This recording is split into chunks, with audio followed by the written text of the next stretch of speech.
Hola de nuevo. Cambiamos de tercio ahora, después de la mesa redonda en la que ha estado protagonizada por la Administración Pública, en la que hemos conocido un proyecto muy interesante que va a estar liderado desde Andalucía. Ahora pasamos al mundo de la empresa privada y a una charla más técnica. Ricardo Sanz viene a hablarnos de una de las tendencias que va a cambiar la ciberseguridad tal como la conocemos ahora, la computación cuántica. Ricardo Sanz es licenciado en Ingeniería Superior de Telecomunicaciones, cuenta con más de 20 años de experiencia, la mayor parte de los cuales han estado ligados al sector de la ciberseguridad y al diseño de soluciones TIC. Comenzó su carrera en BT Group en Londres, donde estuvo dentro de la unidad de negocios estratégicos, y en 2020 se incorporó a Evolutio, una firma española que se define como el socio estratégico en la integración de servicios cloud para empresas. Ricardo ocupa actualmente el cargo de director de la unidad de negocio de ciberseguridad. Todo tuyo el escenario.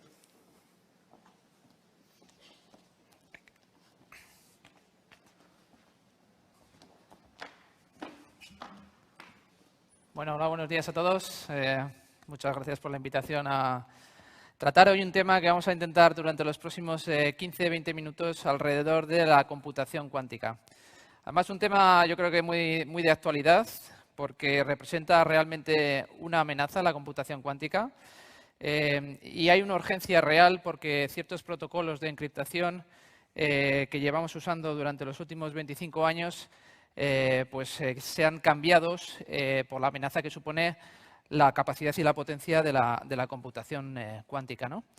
Al final, todas nuestras comunicaciones hoy en día, o casi todas las comunicaciones hoy en día, se basan en una infraestructura de clave pública con la que encriptamos nuestros datos. Pero esta infraestructura de clave pública se lleva utilizando desde, ya, como comenté anteriormente, más de 20-25 años, ¿no? Recientemente, además, siempre comentamos que el 80%, el 90% del tráfico es encriptado, pero realmente el 70% de ese tráfico pasa por firewalls y elementos que encriptan como estábamos encriptando hace 20-25 años, ¿no? Al final, necesitamos también tener elementos que puedan aportar algo diferencial, que creen un negocio resiliente, que protejan nuestros datos y que estén preparados para la nueva computación. Realmente la revolución cuántica ya la hemos pasado. La primera fue cuando empezamos a hacer transmisión a través de fibra óptica, como conocemos las comunicaciones actuales hoy en día, ¿no? Esa fue la primera revolución. Y hoy en día estamos más en la segunda revolución cuántica, ¿no?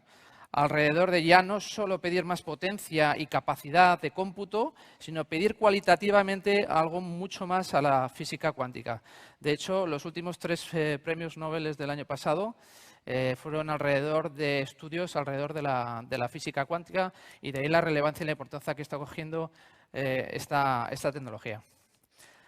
Recientemente, además, también en enero de este año salió esta portada en la revista Time, que comparaba un poco en la Guerra Fría, la carrera espacial que tenía la Unión Soviética con Estados Unidos alrededor ahora de la comparativa de la computación cuántica, ¿no? Al final, si vemos un poco todos los billones que se están invirtiendo alrededor de tecnología cuántica, el 50% de ello, según este informe, viene del gobierno chino. Le sigue en capacidad de inversión la Unión Europea, y los Estados Unidos solo representan un 4%, curiosamente, de esta inversión. Estoy hablando más en la empresa pública, ¿vale? Al final, el informe también venía a trasladar una problemática que es realmente un poco la amenaza, ¿no?, que hay detrás de estas capacidades cuánticas. Y es, yo ahora mismo estoy almacenando datos encriptados con una tecnología, con unos protocolos, que cuando la tecnología y la computación cuántica se comoditice y esté al acceso de casi cualquier persona o empresa, podrá descifrar esos datos que han podido ser almacenados, guardados, robados, con una capacidad de cómputo y en realmente minutos. Entonces, esa amenaza y esa situación es la que nos enfrentamos hoy en día. Yendo un poco a lo que es el basics, ¿no?, que al final, siempre conocemos el bit binario, ¿no?, que representa un 0 y un 1. la computación más clásica. En el mundo de la tecnología cuántica lo que utilizamos son los qubits, ¿no? Los qubits que se basan en el fenómeno de la superposición que pueden generar una combinación lineal realmente de dos estados. En el qubit puede estar en estado de 0, en estado de 1, en una proporción de 0 o de 1 por la combinación y la superposición de esos estados y con una determinada probabilidad de ser un 0 o ser un 1. Esto lo que permite es que haya una computación y una velocidad de cómputo mucho más alta con la tecnología que llevan la computación. Además, hay otro fenómeno intrínseco a la tecnología y a la computación cuántica, que es el entrelazamiento que hablamos de los qubits, ¿no? La integración que hay entre los qubits y la necesidad o la implicación que hay de que el estado de uno pueda y deba ser compartido con el estado que pueda generar otro, ¿no? Esto lo que nos lleva y el efecto que produce es la capacidad de un cómputo en paralelo que al final lo que lleva es a una velocidad de cómputo mucho mayor. Hay empresas detrás invirtiendo mucho en tecnología cuántica. Yo creo que en el 2019 fue el Google uno de los primeros que anunció Sycamore, que era una capacidad de cómputo de alrededor de 53 qubits. Y últimamente, desde el 2020, IBM ha ido anunciando progresivamente un roadmap de computación. La verdad es que impresionante, ¿no? Empezó con diferentes procesadores, todos ellos con nombres de aves rapaces, en el que empezó con Eagle, luego con Osprey y últimamente con Condor, en el que está llegando a una capacidad de cómputo ya de 1121 qubits. Para que hagáis una idea, cuando llegamos a la capacidad de más de 2000 qubits, estaremos con una capacidad de cómputo mucho más grande que la capacidad actual a nivel global. ¿Para qué utilizamos la tecnología de quantum, una tecnología cuántica? Básicamente para estos tres casos de uso, ¿no? La sensorización, la capacidad de medir de una manera mucho más precisa. Bueno, es una tecnología que ya está bastante asentada. Por otro lado, la computación, la propia computación. Y lo que venía un poco a contar hoy también es la parte de las comunicaciones, ¿no? Cómo con las capacidades actuales y la tecnología actual somos capaces de comunicar y utilizar sobre redes e infraestructuras actuales la computación cuántica para securizar esas comunicaciones, ¿no? También NSA pues, anunció la adopción de protocolos post-quantum no más allá del 2035. Aquí tanto la NIST como ENISA están en continuo desarrollo y se espera, bueno, han salido ya 4 protocolos realmente que se pueden utilizar a nivel comercial, a nivel de la NIST. Lo que pasa es que bueno, pues están en continuo proceso de ser comprometidos también para evolucionarlos y que sea algo que podamos adoptar de manera continua, ¿no? La propia tecnología de quantum también a nivel de la NATO. Más recientemente, por ejemplo, a nivel de Equinix, pues hicieron pruebas de comunicaciones cuánticas alrededor de sus data centers.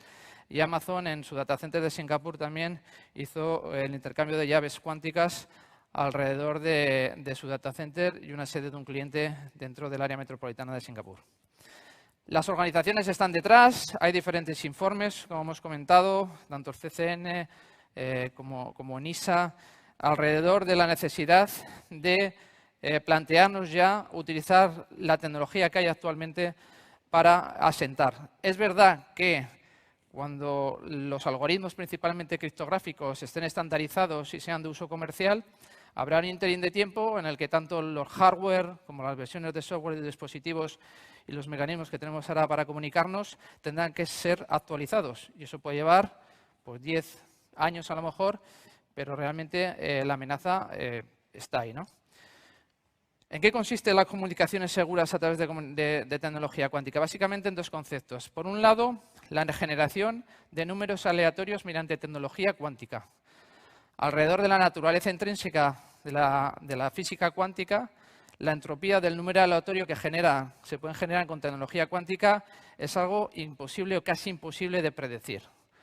La factorización también de los números primos y las capacidades que tienen de generar números impredecibles es mucho mayor que con la tecnología actual. Eso nos permite, obviamente, pues, generar llaves y números que podamos utilizar para encriptación de una manera mucho más segura, ¿no? Y el otro concepto es la propia distribución de esas llaves generadas mediante tecnología cuántica, en la que utilizamos fotones para transmitir a través de un canal físico independiente, que este es otro de los beneficios de la tecnología cuántica. Hasta ahora los protocolos TLS o SSL encriptan y el tráfico va encriptado por el mismo canal físico por el que compartimos una llave para encriptar. En este caso no, en este caso utilizamos tecnología y fotónica para, a través de un camino de fibra óptica normalmente entre dos dispositivos que ahora veremos, compartir esa llave de manera segura. Además, la propia naturaleza física de la tecnología permite que cualquier elemento, esto obviamente son qubits que van circulando entre dos dispositivos, pero la naturaleza del qubit permite que cualquier modificación o intento de observabilidad de un qubit haga que se haga un cambio en el estado del qubit, y eso prácticamente pues es imposible de que sea hackeado el sistema, ¿no? Al final tenemos un mecanismo en el que, en cuanto se detecta un cambio de un qubit, se cambian esas llaves o se regeneran. Al final, desde un punto de vista de la propia criptografía, sigue habiendo elementos que siguen utilizándose principalmente en entornos militares, en entornos de infraestructuras críticas, a nivel gubernamental también, que bueno, porque siguen siendo seguros, ¿no? Realmente es la infraestructura de llave pública que llevamos utilizando, de clave pública y clave privada, la que está comprometida o la que se puede comprometer con la computación cuántica. Otro de los elementos que hemos comentado y beneficios alrededor de la tecnología es la capacidad de pues descomponer en paralelo y hacer operaciones en paralelo de números primos, ¿no? Ya se ha hecho pruebas de que pues una clave RSA de 2048 bits con computación cuántica puede ser minutos, mientras que con una computación más clásica podríamos estar hablando de muchos años, ¿no? Este es el punto de inflexión. Tenemos información, como he comentado anteriormente, donde estamos almacenando información, estamos consolidando información, estamos almacenando información encriptada por normativa, por legislación, porque nos lo piden nuestros clientes, básicamente, pero en el momento en el que tengamos una accesibilidad a este tipo de computación cuántica, si alguien ha estado robando esa información, si alguien ha estado almacenando esa información, ya no estamos hablando de años para desencriptarla, sino que estaremos hablando de minutos. Entonces, este es el compelling, ¿no? Event que hablan los ingleses de decir, oye, ¿por qué yo tengo que invertir en esta tecnología o por qué esta tecnología es necesaria hoy en día? Tres elementos importantes que hemos comentado: la generación de números aleatorios y la distribución de esas llaves generadas mediante números aleatorios. Otro elemento muy importante, y es en el que quizás más se está tardando, es la propia algoritmia, ¿no? La algoritmia que es resistente a la computación cuántica. Estos son donde están los estándares, están definidos los estándares a nivel de NIST, a nivel de NISA, y donde realmente pues, hay 4 modelos o 4 algoritmos ahora que se pueden comercializar, pero que están en continua revisión.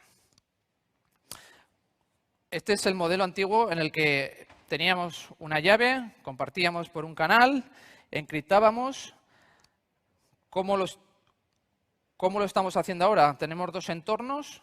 Tenemos un canal físico o una nube entre medias que hace de comunicaciones y por el que compartimos las comunicaciones encriptadas, y compartimos la llave por el mismo canal.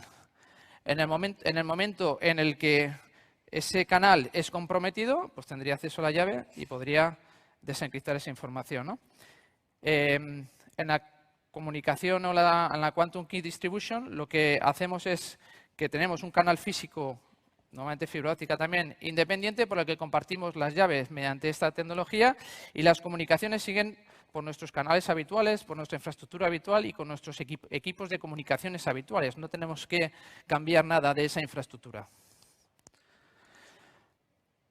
Bueno, en cuanto a los casos de uso que hay, yo creo que uno de los primeros casos de uso fue el Gobierno de Ginebra en sus centros de votaciones en el año 2008-2007, ya implementó este tipo de soluciones. Estamos hablando ya de bastante tiempo atrás. El propio banco USB también en el 2017 encriptó tráfico entre sus sedes de Zúrich y de Berna.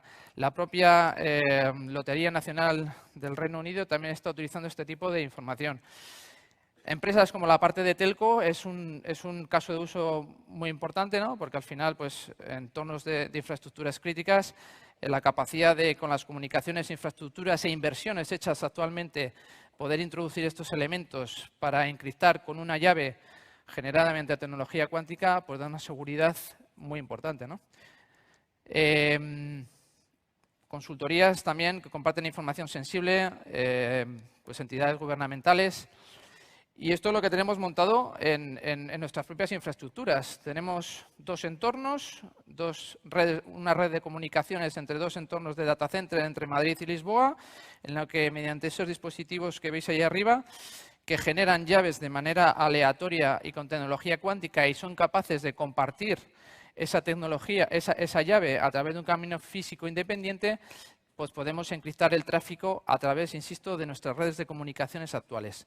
Además, hay empresas y soluciones alrededor de la tecnología. Sí que es verdad que la mayor parte de las empresas que han generado esta tecnología, hay una empresa española que es Lusquanta, del Instituto de Ciencias Fotónicas de Castelldefels, que tiene una tecnología, y ahora en el Mobile World Congress pues la anunció, pero han sido generalmente empresas muy vinculadas al gobierno suizo y americanas, ¿no? Pero hay una empresa concretamente que lo que te permite también es, hay una limitación en la distancia física en la que podemos compartir por un canal independiente esa llave para encriptar, pero hay tecnología con una empresa, insisto, en la que tú puedes tener una red independiente paralela en la que puedes compartir esa llave. Se siguen generando mediante tecnología cuántica de números aleatorios, pero lo que evitamos es, o superamos esa limitación que hay a nivel de fibra entre dos datacentros o entornos de menos de 50 kilómetros para compartir esa llave pública. Una red independiente para compartir la llave de las infraestructuras actuales. Y para terminar, bueno, pues yo creo que un poco la conclusión es, estamos en el momento de pararnos a pensar si los mecanismos de encriptación o la información que tenemos encriptada hoy en día pues puede ser comprometida. Hay tecnología disponible para encriptar esta información con tecnología cuántica mucho más segura, basada en la física cuántica. Hay metodología y tecnología para compartir esa llave y seguir utilizando protocolos actuales a través de nuestras redes de comunicaciones. Y sobre todo yo creo que es muy importante pues, intentar plantear estas soluciones, este tipo de mecanismos, allí donde el negocio realmente o la información que manejamos sea muy sensible.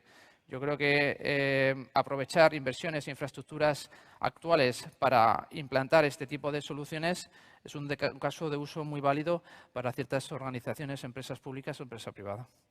Así que nada, muchas gracias a todos.